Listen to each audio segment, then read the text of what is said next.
Thank you for the nice introduction. Also, thanks for all of you who stayed for the last session. So, in this talk, I will be reflecting on how we went from a research idea to a tool that actually has been adopted by the industry. Right, so it will be a bit less of a conventional research talk. Specifically, it's structured in two parts. In the first part, I will reflect on two of the key ideas behind SQLancer, and this will perhaps resemble a conventional kind of research talk. But then, given that it's the industry forum, in the second part of the talk, I will reflect on some of the challenges, some of the opportunities and takeaways in doing tool-oriented research. And I hope this also provides an opportunity for us to, for example, discuss in the coffee breaks or in the Q&A about this aspect.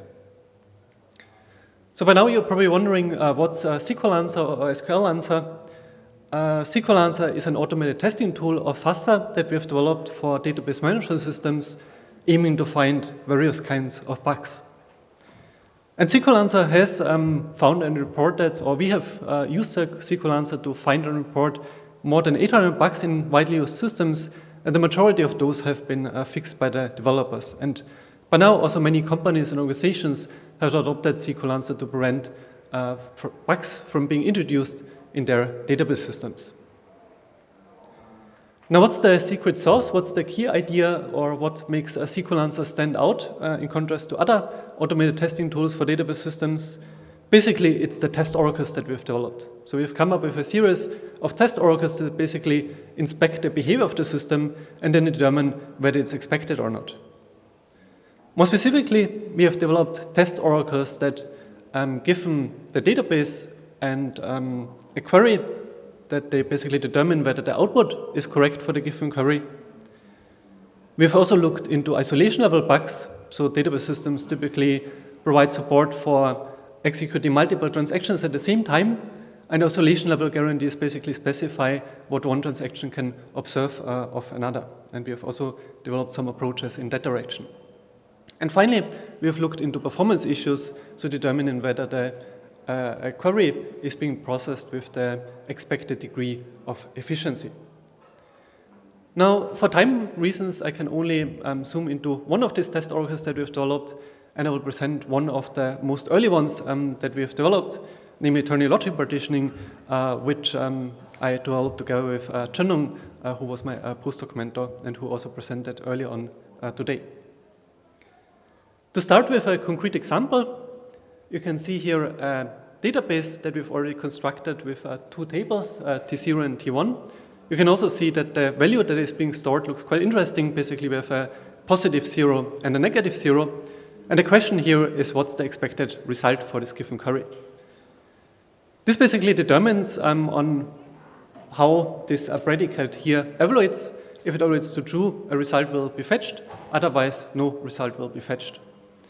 And I would basically argue that it's disputable whether the predicate should evaluate to true or false here, because we can, for example, look at the binary representation of these two floating point values, and based on this, it seems plausible that given that the values are different, that the operator evaluates to false, and thus no result would be fetched. But it also seems plausible that it evaluates to true, because this is actually the semantics that most programming languages, such as, for example, Java and C, provide. Now, at this point of the talk, you need to trust me. Basically, the expected result is that MySQL is expected to fetch the row.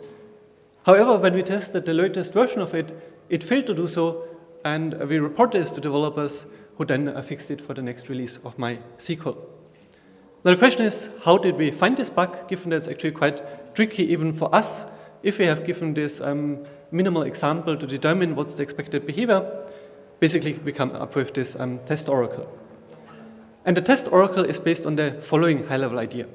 Basically, given an input query, which we term the original query, we derive multiple so-called partitioning queries, each of which computes a partition of the result, and then we combine these results and compare them to the original input query's result. And if they are the same, then we have found a bug in the system. More specifically, the idea is as follows behind ternary logic partitioning. Basically, we have a database with many rows, and for each of these rows, the predicate, or a randomly predicate randomly generated predicate phi here should evaluate either to true, to false, and in SQL it can also evaluate to null.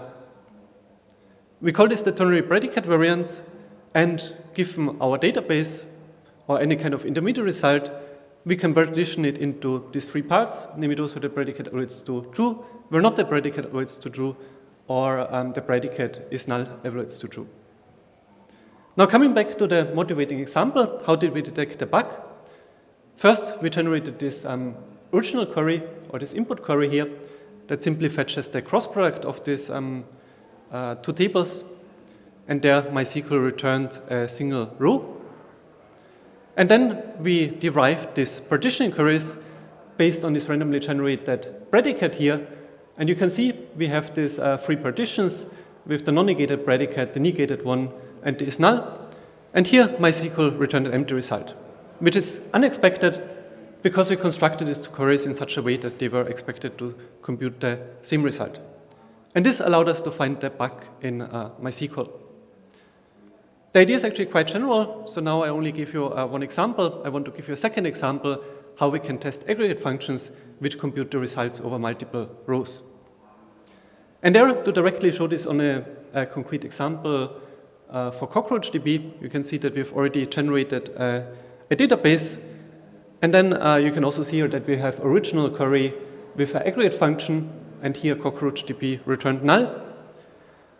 And now, in order to compute the partitions, first of all, you can see that we invoke this max aggregate function to compute this maximum value for the rows that match this predicate.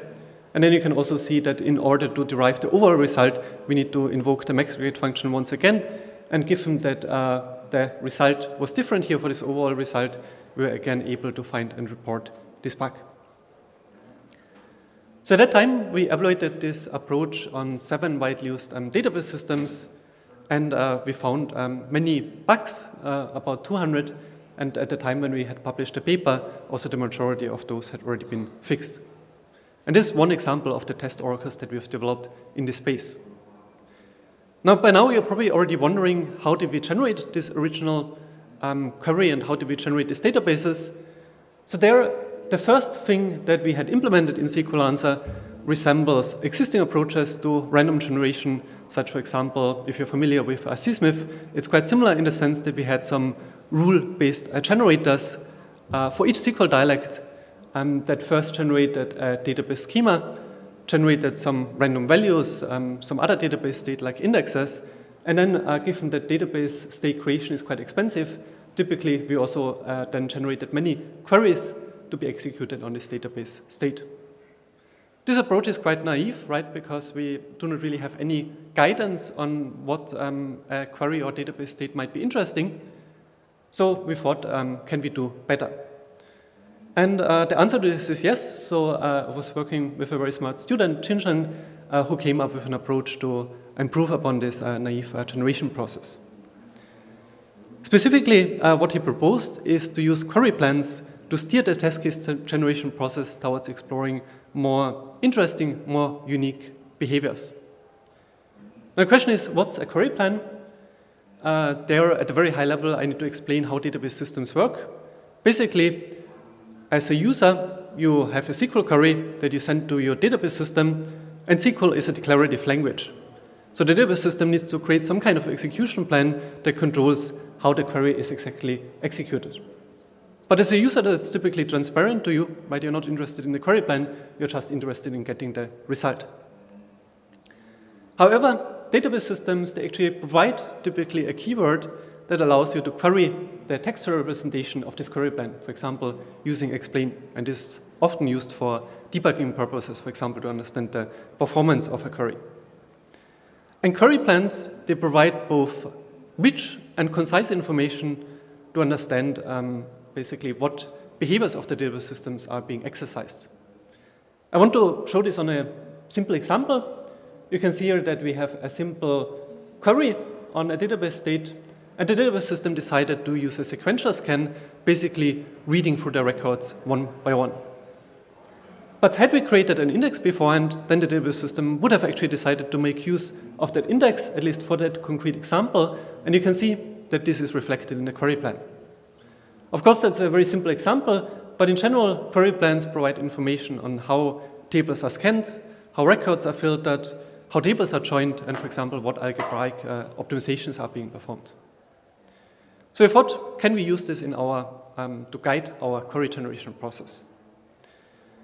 The answer is yes. So we developed an approach that first of all utilized our existing generators. So the first steps of generating a database and queries is the same. But now for each query that we executed, we also extracted this query plan and stored the structural information in a so-called query plan pool. And then the idea is basically we continue generating new queries and storing them in our query plan pool until we realize that the rate of encountering new query plans, new behaviors stagnates. And only then would we basically select a random SQL statement in order to modify the database state, hoping to again encounter new behaviors. And even if here, for example, we execute the same query again, would we be able to encounter a new behavior? So we evaluated this approach on 3 database systems, and even though these systems already had been extensively tested by us and others using this attorney logic partitioning test oracle, we were still able to find new bugs because of this more efficient test case generation process. And it's not very surprising that in the metric that we optimized for, we also performed well. So you can see basically the rate of new unique query plans over time. And the green line shows the query plan guidance approach. You can see the red line is our baseline approach in SQLancer. And you can also see here a code coverage guided tool which optimizes for a different metric. So it's also not surprising that it's not performing the same as query plan guidance here. Great, so these were the ideas that I wanted to present in terms of test oracles, right? How can we determine whether the database system is working correctly, and also how we can generate interesting test inputs. Now in the second part of the talk, I want to reflect a bit on the challenges, opportunities, and takeaways in doing tool-focused research, and I hope to also gain your insights on how you think about this, and hopefully we'll have some interesting discussions after in the Q&A or in the coffee breaks. Here already as a disclaimer, this is the more subjective part of the talk, right? It's my opinion. I think many of you might agree, but also many of you, or some of you might disagree with what I'm saying. So what's the conventional way of doing research? Of course, there are many different ways, but the way I typically view it is as follows. Basically, we try to find a problem, we design a solution, we implement the solution, we evaluate it, and of course, at any point of time, we might need to go back to the drawing board and refine our idea. But eventually, we write a paper. It might get accepted after some refinements. Hopefully, most of you will participate in the artifact evaluation and archive the tool on a platform such as Zenodo. And at the end, the output is this paper with a new idea, hopefully a demonstration of its feasibility, and then also a reproducible artifact. Of course, that doesn't hold for any kind of research, right? I'm mostly focusing on engineering research or design science research. Now, what I call as a tool-oriented research somewhat looks quite similar, right? We still have the key steps, but in what I call as tool-oriented research, besides having papers as a kind of output, we also have this tool as a primary output. And one thing that also I understand as tool-oriented research is that we attempt to look for problems that sometimes are follow-up problems of applying this tool in practice. And this is why you see this circle of this workflow around the tool. Now the question is, how is a SQLancer an example of tool-oriented research? Basically, the research offered in this direction by us already has been going since 6 years. So before the talk, I looked on GitHub, and it seems that the first public commit was in around 2019. Then in 2020, we published the first papers. So this was together with my postdoc Chun. Then in 2023, I was working with my first PhD student, Chin Shang. So he came up with this query plan guidance approach, and he also developed he further developed this idea of using query plans to make the testing process more efficient and more effective. And now Suyang has been driving this new effort called SQLancer++, where the idea is that we want to apply our automated testing approaches to as many systems as possible with minimal effort. So overall, this has been going since 6 years. Also, now we have already developed, or we've integrated 8 approaches into SQLancer. Also, more are still coming. One of them was actually also contributed by a Google Summer of Code contributor, and it was basically an approach that was developed outside of our group. We also have now about 2,500 commits by more than 60 contributors. So some of these are open source contributors, some of them are students, some of them are also companies. We have also created different channels, for example, a Slack workspace, and resources to advance the development and adoption of SQLancer, such as, for example, some YouTube tutorials. And this is basically just to give you some context first. Now, next I want to talk a bit about the opportunities, challenges, and takeaways of doing this tool-oriented research. Of course, I'm thinking I'm partly preaching to the choir, so I think many of you already think in similar ways, and we have also seen some great examples of doing tool-oriented research earlier today, yeah, I'm still going to share my experience on this. So first of all, why would you want to do such tool-oriented research? I think at least the main motivation for myself is this warm, fuzzy feeling that I get when doing something that I think is meaningful. Right? And I think that should actually be the key motivation to drive this kind of efforts, because you think it's meaningful. Now, industry adoption is also one of the perks, right? So I think by now, given that we have put sustained effort over the years, more and more companies have adopted SQLancer as a tool. And after the adoption, also companies were quite helpful in advertising and promoting our work, right? For example, multiple companies said nice things on social media. You can also see, for example, on the SQLite testing webpage, our efforts are being highlighted. Or, for example, recently, Amazon Web Services also published this report where they acknowledged that they're using some approaches like those inspired by SQLancer. Also, the popularity of SQLancer has grown over the years on GitHub. So now it has gotten about 1,600 stars. And also, as a nice side effect of companies using the tool, I think that's at least part of the reason why we got some gifts or awards from companies such as Amazon or Google. And I think also government agencies are often looking to support research that has some practical impact or some translational component. SQLancer has also, as mentioned, attracted some contributions. We have, for example, also participated twice in this Google Summer of Code project, where Google funded open source contributors to further develop SQLancer and other open source projects. For us and for others, it also served as a useful implementation platform. So for students, it's quite useful because they can prototype their ideas based on this platform. And many of the other database system testing approaches that have been published, they build on top of SQLancer. That holds also for evaluations. So when we want to compare, for example, our newly developed ideas with, or the implementation with existing baselines, we can do so on top of SQLancer, and also others were able to reproduce our results. Community recognition, so I think often you might hear this publish or parrot paradigm, which I think might not really be true. So I think actually many of our peers and evaluators, they value doing this kind of research. So I think this should also not prevent us from trying to do such tool-oriented research.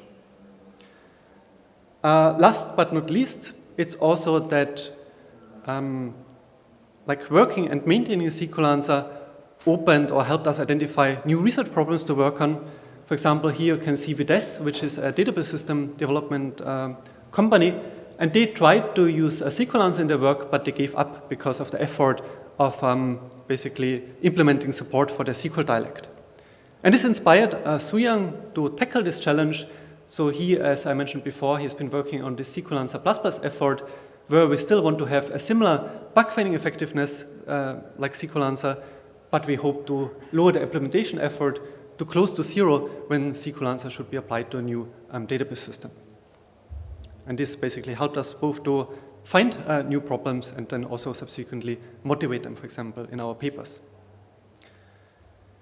Great, so why should not everyone do such kind of research, or what might prevent you from doing so? The thing that I want to highlight is that, of course, there is no free lunch. Developing and maintaining these tools takes quite some time. And in one way or the other, you need to decide basically between spending some time in maintaining and developing further these tools, or, for example, focusing on presenting or developing and prototyping new ideas. Also, this 1,600 stars, for example, seems like a high number, but if you think about it, it has been about 250 stars per year, so it was not growing that quickly. We had to invest quite some effort and advertising efforts and so on over the years. Also, it requires some kind of strategy to keep the project going. So I've experimented, for example, with different ways of incorporating SQLancer and our automated testing approaches into classes, also in more engineering-focused, for example, final year projects and so on. But typically, you would not want to burden, for example, your PhD students to get involved with maintaining this kind of tools, or at least that's my take on it. Also, it requires some effort to review pull requests to keep the CI/CD green. This has actually been a major challenge for us because we're supporting a lot of different database systems, and this keep moving as a constantly moving target. So even if you pin down to a specific version, still sooner or later we'll run into challenges. And this also makes now any refactoring challenging because the project has grown significantly over time, and now if you want to change anything, we need to make sure that nothing breaks for any of the other database systems. Now, having talked about the opportunities and challenges, in the final minutes I want to focus on some takeaways, both for academics as well as for companies, and perhaps you can also contribute some of your takeaways on this of your viewpoints later on. So first of all, I highlighted tool-oriented research as an option for you, but I think it's a very valuable style of research to do, but there is of course no free lunch. Right? Developing such tool might take sustained efforts over the year, so again putting this up as a disclaimer. One thing which I haven't really touched upon in this talk, but I sometimes realize that not everyone treats other people's time as a very highly valuable and limited resource, but we always should. For example, if anyone tries your tool, we should basically be very mindful that everything works, and also, for example, when reporting bugs, then, for example, it's typically useful to reduce them to minimal bug-inducing examples, deduplicate and so on, to not burden some developers. And also, highly rated to this is that if you develop a new tool and it requires complicated steps to install it or to get started or to try it, also likely it will get ignored. So we've also made some efforts in making everything easy to try out. Another takeaway is that it's very helpful to advertise your work, right? So I think many of us are developing very useful tools, but others or the industry might not hear about them. So I have, for example, taken some effort to present at also some developer conferences or being vocal on social media. Another thing about the license, so it's also often I see that this is somewhat neglected by academics, but I think it's very important to first of all select a license, and if you do, to select a license that allows companies to use your work. So for example, if you use a GPL license, many companies might not consider integrating your tool, I think. Now, what about companies? How can you support such tool-oriented development? This, of course, based on the assumption that you think it might profit you, because you might be able to use, for example, some of these tools. Perhaps the thing that is free to do is you can help promote such research. There a shout out to some of the companies who promoted our work. For example, you can also see this initial surge in popularity. This was actually by a post by a database company, PingCap, who initially created a Hacker News post that then trended. Also, academics are, of course, always happy to be invited for talks. They're also very happy to then learn about any kind of problems that, that you had, like using the tool.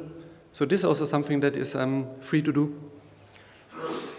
Then regarding involvement in some of these projects, so it's very helpful if you get involved, but then please consider doing so in a sustained or like a continuous fashion. For example, we had multiple contributions where a company created one pull request, which we then merged, and then we ran into some issues later on, but then we had to actually put in the effort to understand and maintain this code. Yeah, perhaps this is something that you could do if you're a small company. So I think it's, of course, great to fund a research that you think is useful, and I think many of us would also be happy to collaborate. But even some small awards or recognitions can also be very useful, right? So if you're a small company and you don't have the resources, then perhaps just creating some kind of like impactful research awards could also be already a nice thing that academics couldn't, for example, use as part of their promotion packages and so on. Great. Of course, I already highlighted some of the contributions by my mentors and students. Again, I want to emphasize and extend my thank you to my lab and collaborators and mentors. And just to summarize at a very high level, right, I presented two key ideas behind SQLancer. First of all, ternary logic partitioning as one way to tackle the test oracle problem. Then this query pipeline guidance in order to help us stress interesting parts of the database system. And finally, I reflected a bit on these opportunities, challenges, and takeaways of doing tool-oriented research. And now I would be happy to answer your questions or hear about your comments or views. Thank you.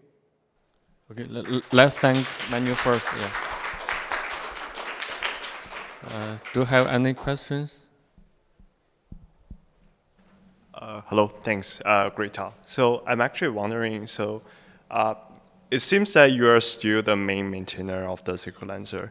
And have you thought about to start a community or even donate SQLancers to those foundations like Apache or Linux foundations so that like you can offload some work to like the community, I guess? That's a great question, thank you.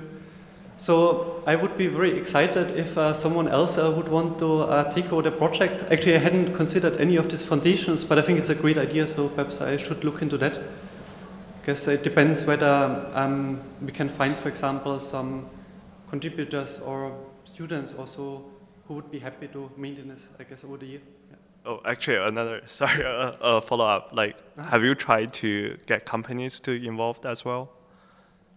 So to some degree, they were actually getting involved on their own, right? So I think what happened multiple times is that they, for example, added support for their SQL dialect or database system, and then they created some pull requests. Some of them actually are still getting, still engaging, so they are upgrading, for example, their the support for the system from time to time, whereas for others, basically we have taken over the maintenance effort. Yeah. I see. Thanks. Thanks. Yeah. Thank you. Okay. Any other questions? If not, I think it's already later, but I would be happy with everyone to chat a bit more afterwards. Yeah, okay. That's all the talks today. Yeah. We thank all speakers.